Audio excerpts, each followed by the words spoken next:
mali. Sapagkat kung may violation, ang unang hakbang dyan, imbestigahan mo. House resolution na isinusulong ng isang kongresista from Davao City, kung saan sinasabi niyang may mga violations and nagbigay siya ng mga 3 provision na may paglabag ang SMNI. At sinabi niya, pending the investigation, kailangan suspindi ng operasyon. Yan po sa tingin natin, mali. Sapagkat, kung may violation, ang unang hakbang dyan, imbestigahan mo.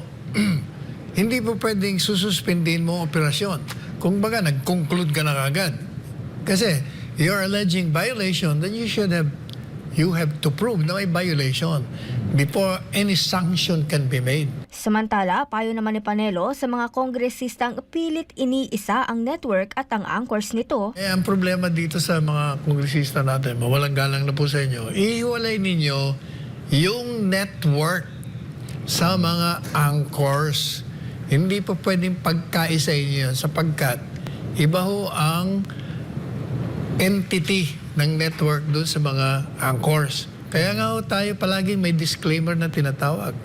Yung mga pahayag, opinyon ng programang ito ay hindi nangangahulugan o na naglalarawan na ito ang pahayag at opinyon ng estudyong ito o ng network na ito. Mga anchors sa isang network, lahat ng network, meron po silang laya na magbigay ng kanilang opinyon, komentaryo sa mga nangyayari sa ating bansa.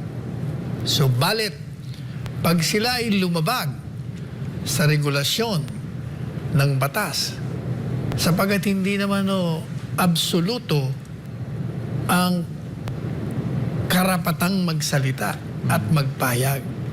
The freedom of speech and of expression is not absolute. It is subject to libel laws.